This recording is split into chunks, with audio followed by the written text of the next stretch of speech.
Hello everyone, welcome back to On the Ledger. This is your host Mol Said. It's been a while, but I'm glad to be back once again on a weekly rendezvous from Paris. Today we're going to be talking about how technology is shaping our future. It's no surprise that the innovation brought about in the last couple of decades has made sci-fi a reality. The cost performance of computing power, bandwidth, and storage capacity is increasing at an exponential rate and shows no signs of slowing down. Just think about it. The iPhone in your pocket combines a dozen of former hardware devices and has over 100,000 times the processing power of the computer that landed man on the moon 50 years ago. Every year, our products keep getting better, faster, and stronger. But that is all about to dramatically change even further. This year has seen the emergence of a variety of AI products, showing us a glimpse of the exponential age. But one other innovation has the potential to completely change our world, and that is quantum computing. These machines are very different from the classical computers that have been around for more than half a century. Quantum computers harness the power of quantum mechanics to sift through huge numbers of possibilities and extract solutions to problems that might have been otherwise impossible to solve. Last year, the University of Science and Technology of China introduced the world's fastest quantum computer that is 2.1 million times more performant than a conventional computer. But what does that even mean? How will it shape innovation? What if they fall into the wrong hands? And are quantum computers truly a threat to our digital security?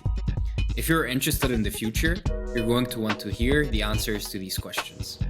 Accompanying me on this journey are two experts in crypto security. We have Charles Guillemet, Ledger's Chief Technology Officer, back on the show, and we're pleased to be joined by Jean-Philippe Aumasson, Chief Security Officer at Taurus. Gentlemen, how are you feeling today? Hey Mo, I'm very good and very excited to do this deep dive with Jean-Philippe, who is a great cryptographer, and I know he is interested in this topic. He did a few presentations about that, so I thought he could be the best host to join us today. Hi, well guys, thank you for having me. Very excited to have this discussion. I've been talking a lot and being very interested in quantum computing, so yeah, I would love to address a few points and clarify a few issues about the risk. Yeah, I'm really excited to get, deep down into this rabbit hole with you all. And I think especially with what people have seen with AI this year, it's really like kind of giving us a glimpse of what the future would look like. And I think the quantum computing conversation and kind of reveal of its impact will probably be the continuation of what started this year. But Charles, let me start with you.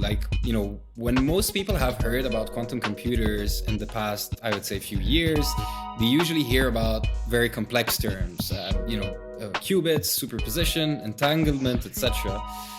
So I think a good way to start this conversation would be by explaining what quantum computers are in simple terms. So I'll throw this challenge onto you. Would you explain quantum computers to me like I was 9? Yeah, frankly, this is not an easy task. Quantum computing is something difficult to understand. So it starts with quantum physics, which is a field that studies how particles behave at an atomic level, at a very small level. And this is because the particles at this small size, such electrons, atoms, and photons, behave very differently than how things behave normally in nature. These particles have certain properties that are a little bit counterintuitive for us.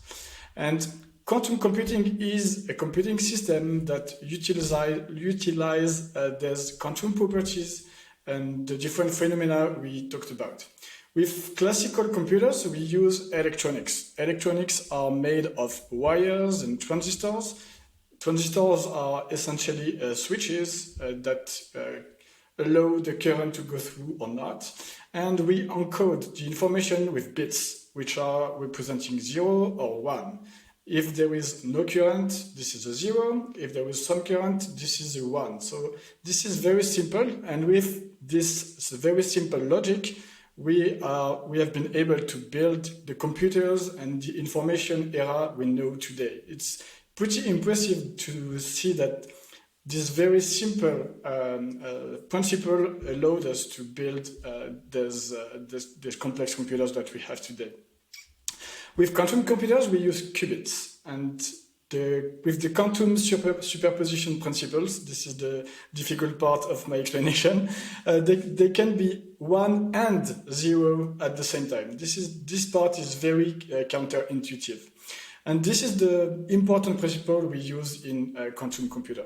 In classical computers, a bit can only code one single state, 0 or 1 at once, and the computer operates on that one state.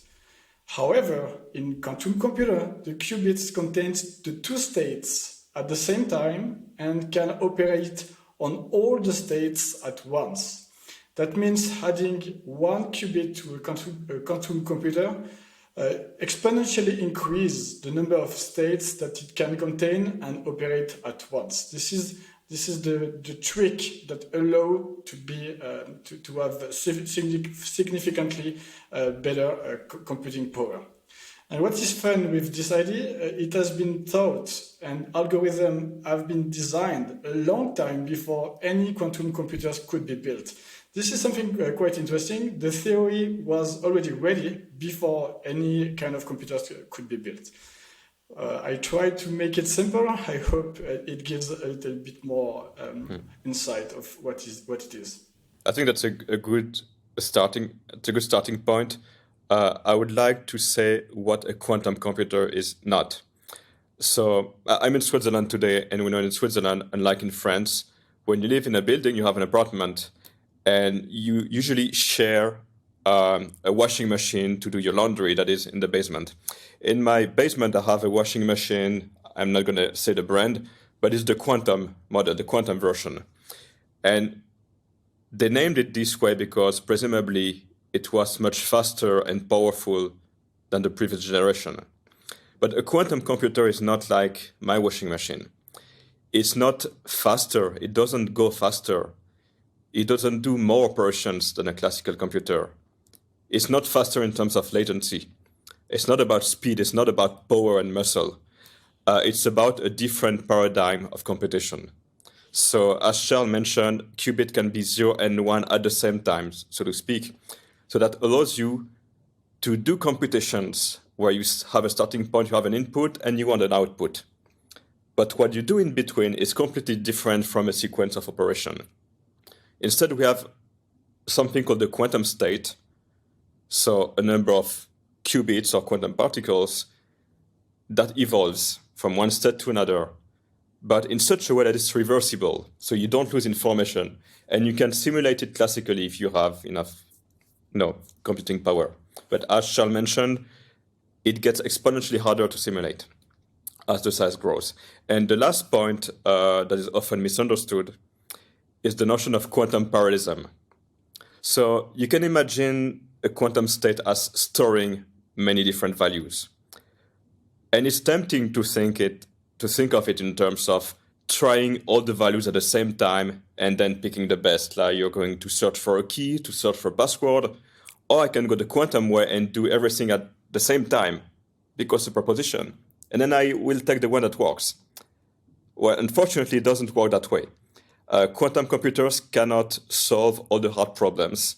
They can only solve efficiently very, very specific problems. We go into more details a bit later, but that's the concept of quantum speedup and specifically super polynomial speedup when you go from the practically impossible to the possible. You said something that's very interesting, and maybe I'd like you to develop a little bit on that, because to some people it might seem counterintuitive. The fact that you're able to do both states at once, so what we call superposition, but you're also saying that it's not faster than normal computers. And in what sense is it not faster? And then if they're not faster, what are the different use cases for which these computers are being developed? You do not compute on multiple values at the same time.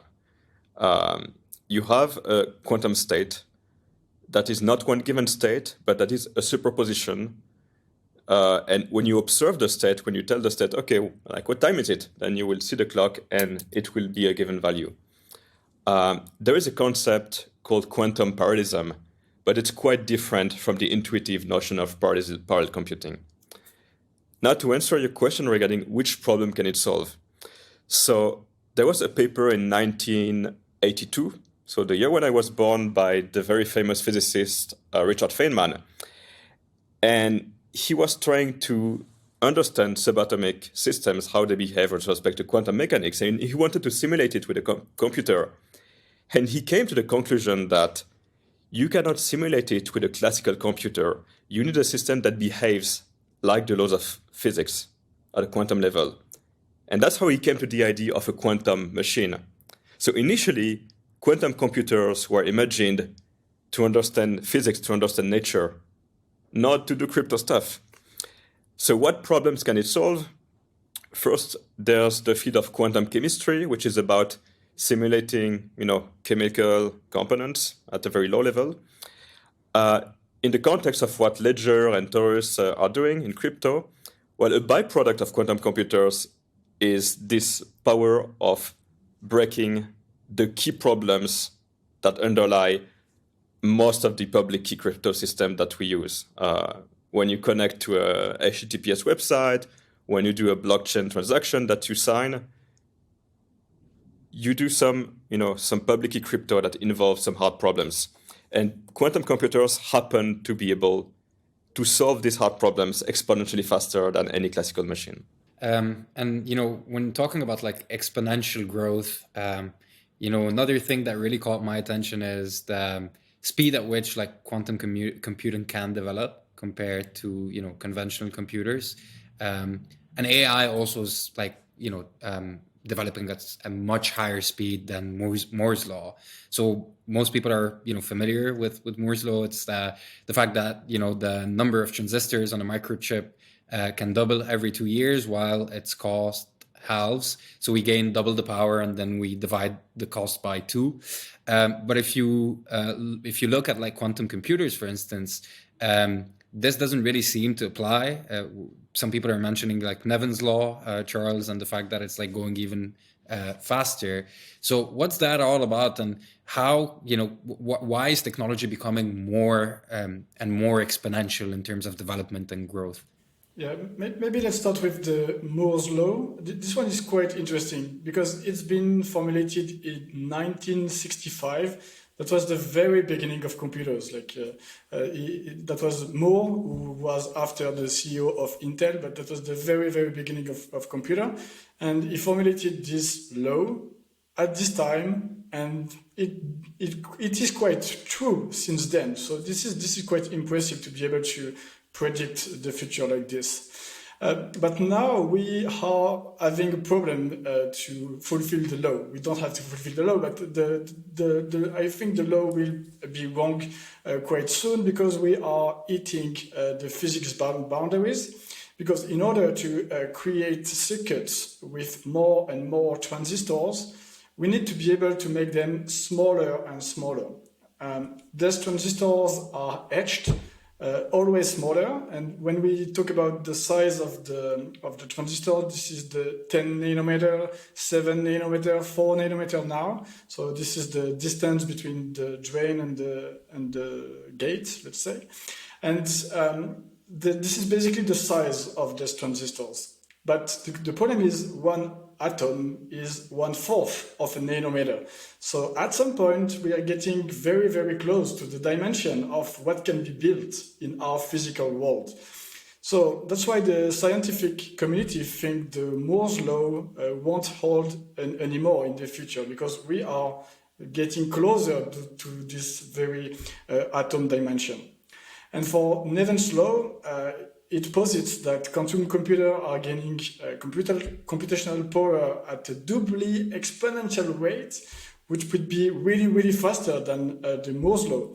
But frankly, I think the disposition needs to pass the test of time, and I think it might be challenging because As of now, we are talking about quantum computer, but there is some theoretical and engineering problem to solve. It's difficult to build a quantum computer which works properly with a large number of qubits, and this is the challenge that needs to be solved. And if we are able to do that, but this is a big if, the Neven's law would be true. But for now, there was a big engineering problem to solve here. And if you were again to compare the classical chips, where you can count in terms of transistor size, number of gates per surface, frequency, throughput, in the quantum world we have different metrics. You can count the number of quantum bits, but even then it's not ideal because there's a number of qubits that you can use, what we call logical qubits that you can play with, that you can program with, and the number of physical qubits, because you need many more logical qubits, you need many more physical qubits than logical ones because of the error correction that needs to happen. And the reason for this is that there's a lot of interference in the quantum system because of the noise, the pressure, and the fact that you deal with tiny particles. So you need many, many more qubits to make this work. And the second problem is stability. Currently, we have experimental quantum computing systems that maybe remain stable for a few microseconds or milliseconds. But to be useful, we need something that is stable for, hours, days. And we need not hundreds of qubits like we have today, but millions. So that's the reason why, as far as I can tell, today there is no quantum computer that has an actual industrial use case that can do something faster, better, more reliably than a classical system. There's only been cases, where they took an optimized quantum-ish system and they compared it to a general implementation on a general purpose machine. Once you want to compare apples with apples. So we're not there yet. To add on this, definitely we are not there yet. To add on this, so we need more and more qubits to be able to compute relevant problems, to be able to solve them. And the problem is, whenever you add one qubit, it has an impact on the stability of your system. So there was this trade-off where you need a stable system with many qubits, but when you add more qubits, the stability decreases. So this is part of the problem that needs to be solved, and this is very complex. And I agree with Jean-Philippe. Today, we are far from being able to solve them. That you both said very interesting stuff, but I think a lot of people don't even imagine what a quantum computer looks like. And could you maybe speak a little bit more to that and how that stability component is very important? Because when you talk about like a conventional computer, if someone says to you like the computer needs to be stable, you're gonna be like, yeah, I mean, my Mac is stable. There's no issue there. Could you elaborate on that a little bit? Imagine your MacBook, your computer, you have memory of zeros and ones, and suddenly bits start flipping, like one becomes zero and the other way. You're like, oh damn, file corrupted. My computer will not work. So you need some machinery under the hood that will correct these errors as it goes, and that's what we need. And also, you need this quantum computer to work in a very cold environment, like close to the 0 Kelvin degree. So, it's not the laptop that you have in your living room. That I can imagine. And I actually highly advise people to Google, maybe Google's Sycamore computer. There's another one by IBM, which I forgot the name, and you have a lot of images online, and it really looks like it's in a big room, and it looks like, something from a sci-fi movie. But anyway, it's pretty clear that, quantum computing is revolutionary technology. We're not there yet, but it's growing at an exponential rate. And I can't help but wonder the things that could go wrong if that technology falls into the wrong hands. So, if quantum computing can break cryptographic encryptions, what will happen to cybersecurity, banking systems, communications, and of course, blockchain technology? I think we want to distinguish different cases. Because there's a class of crypto that we call post-quantum crypto that would be immune to quantum computers. And it's a kind of insurance, in case things go wrong. So imagine you encrypt a piece of data today, something maybe the keys to your crypto wallet, and it's encrypted, but it might be in some cloud platform. Some other people might see the ciphertext. And you don't want them to be able to decrypt it the day a quantum computer is available in case this happens. So pure encryption, pure public key encryption is the most critical case because there's no way to salvage security. However, for the blockchain case, public key crypto is mostly used to issue signatures. So whereby you endorse a transaction, you sign a statement and whatnot. So if, 10, 20 years from now, we see that a quantum computer is about to be created, then it's fine. You can just transition to another signature scheme that is quantum safe or post-quantum. So you see the difference. For encryption, you need to think in advance because when the ciphertext is out there, people can store it and later decrypt it. For signature, you can wait and then switch to the new signature scheme when you need to. So people are currently building and engineers are developing different blockchains. Developers are coding different technologies with the thought of the possibility of quantum computing coming into play and probably being a threat to these technologies. So they're also preempting that. So that's for everything in crypto. But what about the general stuff like banking systems and communications and all of that? Does it also represent a risk to whatever we are using today to communicate and transfer value outside of blockchain technology? So I think it's in between the two. Because let's say you connect to your e-banking website. So there are several steps in the secure connection. That's what we call the handshake, the session initialization, whereby you agree on a key. And in that case, you use some cryptography that could be broken by a quantum computer. However, after that, you just encrypt data. You do pure encryption, symmetric encryption, with a cipher that would not be broken by quantum computers. So something like the advanced encryption standard. So if you want to break this using quantum computing, you would have to save, to record as an attacker all the communications from the very beginning, from the session establishment, and all the subsequent messages. And you would need to store all those gigabytes of data for years. And the same for, mobile communications. You take the secure messaging applications, it's about the same. So it's less critical than pure file encryption from my perspective. Maybe to summarize what you just said, quantum computing is a big threat for asymmetric cryptography because it's able to break it. And asymmetric cryptography is used for digital signature and authentication.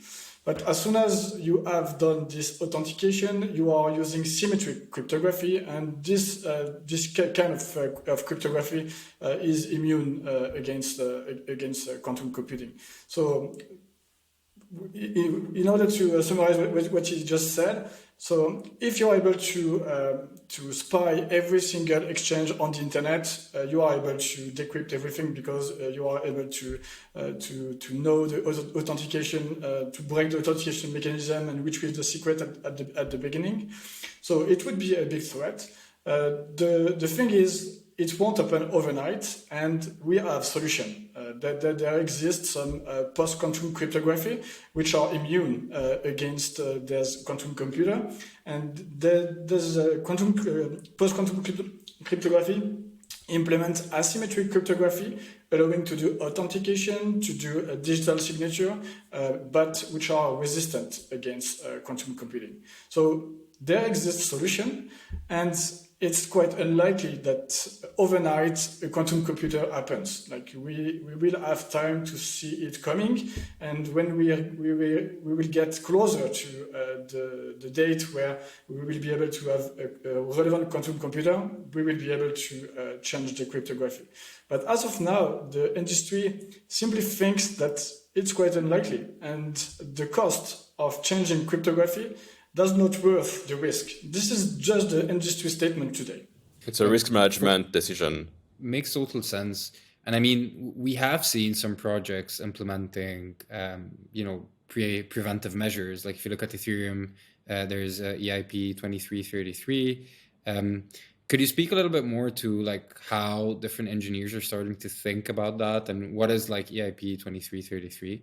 EIP 2333 is quite an old EIP. I think it's no longer relevant because it was for Ethereum 2, and for the transition to Ethereum 2, the idea was to move ECDSS signature on SecP the 256K1 to BLS. Sorry for the people who are not aware of what I just said. The idea was to change the digital signature scheme in order to use another one. But finally, the Ethereum 2 transition has been a little bit changed, and we won't no longer use BLS for signature, but only for validators.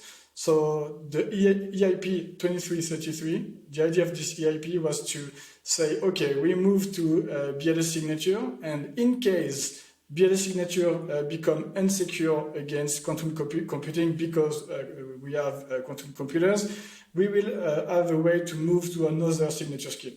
So again, this is risk management, and the idea of this EIP was to prepare the future if ever BLS signature could be broken by quantum computers.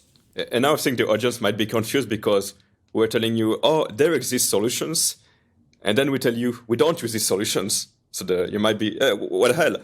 And the reason is that these solutions, they're not fully ready yet for two reasons.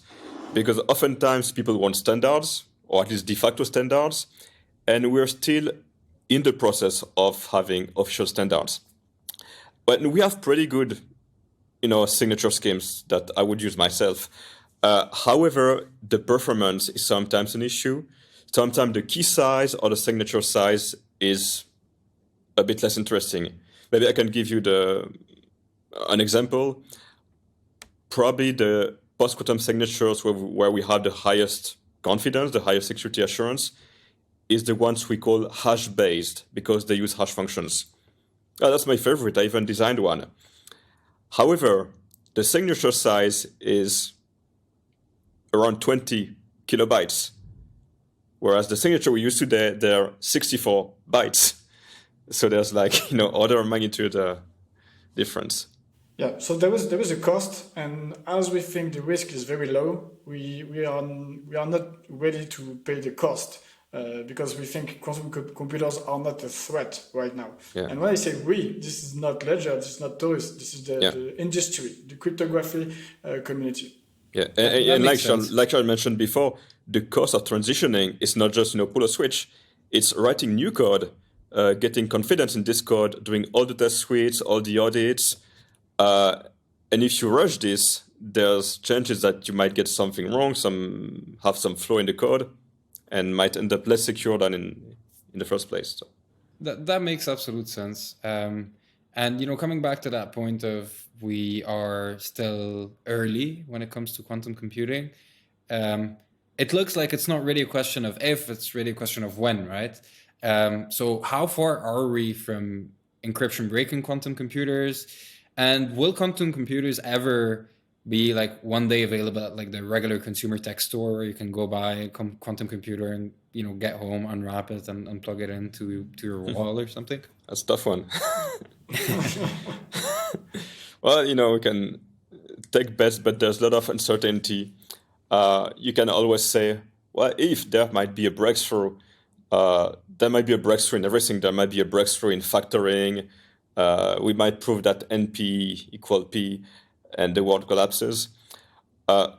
My personal opinion, based on the knowledge we have today, based on the discussions I have with real experts, people doing quantum error correcting code, people doing quantum engineering, I don't think I will see a quantum computer breaking crypto in my lifetime. I wish I would, but I don't think it will happen. You stole my prediction. I was about to say exactly the same. I don't think we will see in our lifetime a quantum computer able to break current cryptography, But I would like to, this kind of revolution is huge and it would change the world drastically, but I don't think it will happen. Yeah, like imagine you have like in some movie scenario, there's some secret, organization in a basement, and they have a quantum computer. They didn't tell anyone, and tomorrow they're like, we have it. What would happen? I really didn't expect those answers, to be honest. But it's very interesting because on one side we're talking about like exponential growth, and there's this narrative around Moore's law and AI completely coming in and kind of destroying Moore's law's principles. I don't know if you read Sundar Pichai's blog yesterday about the new BART technology that they launched, and he specifically mentioned that Moore's law wasn't applicable to AI anymore. And obviously quantum computer is a little bit different because you have that hardware component, like the physical component, which is AI is mainly software. Data and software, and data. But speaking about like AI was like top of mind this year. You mentioned it. Everyone's talking about AI. How's AI going to impact quantum computing development? Do you see an overlap between those two huge technologies running at the same direction at the same time? Yeah, I think so. It's a great question. So first of all, AI made tremendous progress in the past years. And the emergence of the Chat GPT recently is really mind-blowing because it's very simple and natural interface. But these progress are not completely new. They have been possible thanks to the computing power and data, thanks to the Moore's law. Because we simply arrived at a point where we have a huge amount of data, a huge amount of computational power. And this is why AI is so mind-blowing. But if you have a closer look to what machine learning, how machine learning works, it didn't evolve much. If you have a look to Jan LeCun, who is a famous researcher in AI, he created algorithm able to read postcodes on envelopes in 1986. So this is a long time ago. And the overall principle didn't change much. We are using this very same principle. What changed is the fact that today we are able to train functions with billions of parameters by feeding them with all the data of the internet. This is what changed. But the very principle of machine learning is exactly the same. And all of this is coded with bits representing 0 and 1 that are stored and processed in the earth of electronics wires and transistors that are a few nanometers large. This is what I was saying as an introduction. But then, if tomorrow we are able to build quantum computers capable to execute any kind of program with sufficient computing power, the world of possibility for AI is probably wider than our imaginations. But I think it won't happen, not soon at least. So we will continue to witness AI running on classical electronics, and there are still huge technology challenges to be solved in order to leverage the potential capabilities of quantum computing for AI. And I'm a little bit disappointed to say this, but I don't think we will see it in our lifetime. And also, you're right, we give the same answer with Charles because, we're both technologists, we both understand security pretty well, and we're not here to sell you post-quantum technology. But if people who have a company doing post-quantum, they will be like, you need to be scared. In 5 years, quantum computers will, And also to answer your question about AI, there's a niche field of research called quantum AI, and it's usually related to doing, AI models, what we call AI today models. But under the hood, they use some subroutines that exploit quantum speedup, but not exponential speedup. Most of the time, something called quantum search to search in a database a bit faster. So on paper, it's fine, but in practice, it's a completely different story, and it's not been implemented yet. And it needs something called quantum RAM, quantum memory, which is even more crazy. However, since we're a bit clueless regarding the timeline, I asked Chat GPT while Charles was talking, and the answer. So I asked, when will a quantum computer be able to break RSA cryptography? So some text, and in the middle it says, it is widely believed that quantum computers will be able to break RSA encryption in the future. And that's it. So in the future, no not in prediction? the past. No specific predictions. Say. I think there's always like I love the pragmatism that you both are bringing to the topic, because obviously when you start talking about these futuristic topics, and when you kind of compare or you try to forecast the future based on what happened in the past, and you look at I don't know, 15 years ago, no one would have imagined that you would have one hardware in your pocket that is, an internet communicator, a telephone, a calculator, a compass, a map. I could keep going. There are about like 15 different hardwares like combined into this one little computer that is so powerful.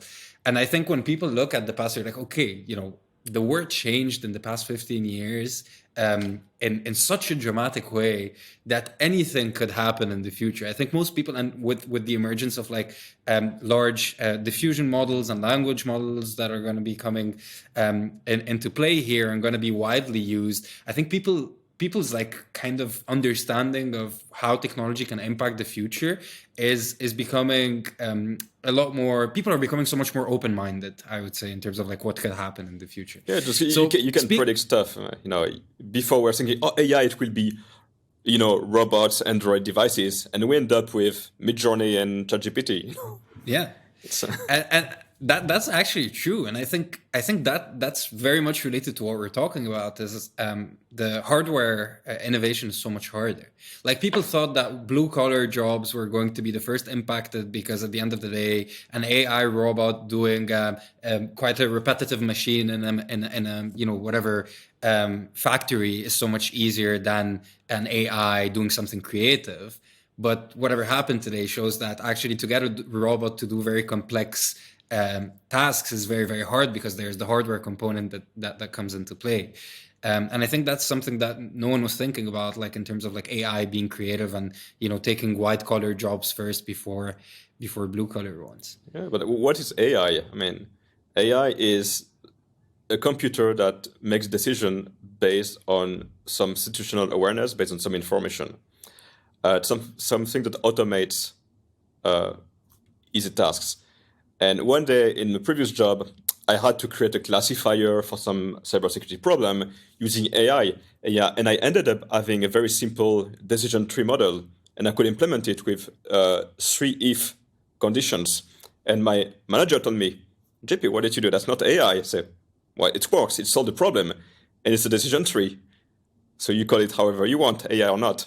So even simple robots in factories, maybe we can call them AI because they do stuff automatically.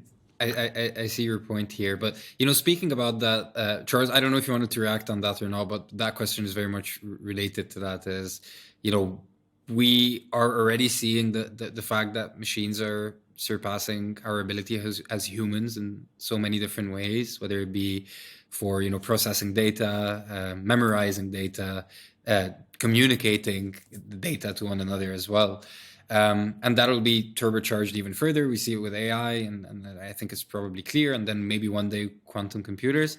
So it's a little bit of a philosophical question, but if you look at like in your lifetime, because you said that you wouldn't see quantum computing, breaking cryptography in your lifetime, but what do you think you will see in your lifetime in the next 50 years?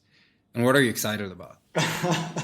I'm not sure it's exciting, and it's difficult. It's difficult to answer to this one. 50 years from now is a huge amount of time, especially when you look back in human history. For me, it's very clear that the history accelerates. The first big technological revolution, for me, that was the invention of writing 5,000 years ago. 5,000 years ago. Then you have industrial revolution, which starts in the 19th century, like it's 150 years ago. It completely changed the trajectory of humanity.